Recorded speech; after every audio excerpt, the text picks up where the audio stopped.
आज थोड़ा उसमें हम आगे बढ़ते हैं और आगे बढ़ने में हम जो खाते होते हैं उस खाते को किस तरीके से बनाएंगे उसके बारे में थोड़ा सा डिस्कस करेंगे। तो खातों में सबसे पहला जो खाता आता है आपका पूंजी खाता। अब पूंजी खाते को जो बनाने की जो पद्धतियां होती हैं वो 2 पद्धतियां हैं। एक पद्धति होती है अस्थिर और दूसरा होता है स्थिर। अस्थिर पूंजी खाते का मतलब होता है कि सिर्फ पूंजी खाते का शेष, यानी पूंजी खाते का शेष आया तो उसको पूंजी खाते की हमने जमा साइड उसको हमने रिकॉर्ड कर दिया।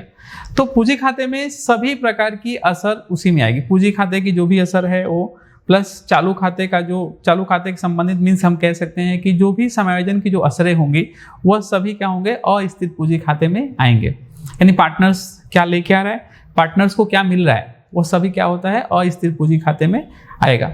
इन शॉर्ट अगर हम बात करें तो अस्थिर पूंजी खाते में ओपनिंग बैलेंस यानी पूंजी की प्रारंभिक शेष और अंतिम शेष में काफी अंतर देखने को मिलता है, तो उसको बोलते हैं अस्थिर पूंजी खाते। जैसा नाम है अस्थिर मतलब ओपनिंग बैलेंस यानी प्रारंभिक शेष और अंतिम शेष में काफी अंतर देखने को मिलता है, तो उसको हम बोलेंगे अस्थिर पूंजी खाते।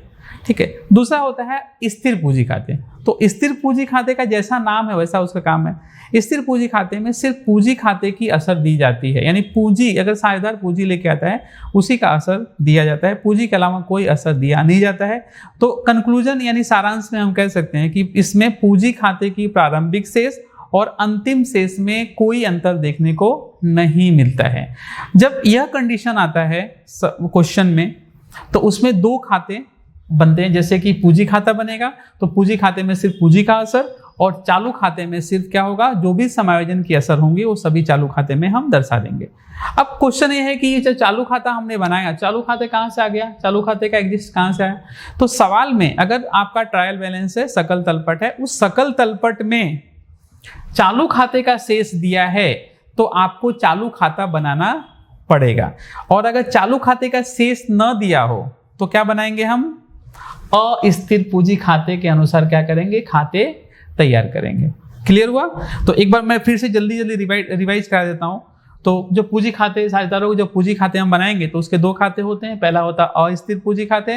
अस्थिर पूंजी खाता इसलिए क्योंकि पूंजी की प्रारंभिक शेष और अंतिम शेष में काफी अंतर देखने को मिलता है। दूसरा होता है स्थिर पूंजी खाता। स्थिर पूंजी खाते में जैसा इसका नाम है सिर्फ पूंजी की असर दी जाती है, इसीलिए पूंजी खाते की प्रारंभिक शेष और अंतिम शेष क्या होते हैं, समान होते हैं, इसमें कोई परिवर्तन नहीं होता है। लेकिन जब स्थिर पूंजी खाता बनाओगे तो आपके पास 2 ऑप्शन आएंगे। पहला पूंजी खाता आपको बनाना है जिसमें सिर्फ पूंजी का असर देना है और समायोजन की बाकी असर देने के लिए चालू खाता आपको बनाना पड़ेगा। आसानी से समझने के लिए हम बोल दें कि चालू खाता तब बनेगा जब सवाल में या ट्रायल में या सकल तलपट में चालू खाते का शेष दिया हो तो आपको चालू खाता बनाना पड़ेगा।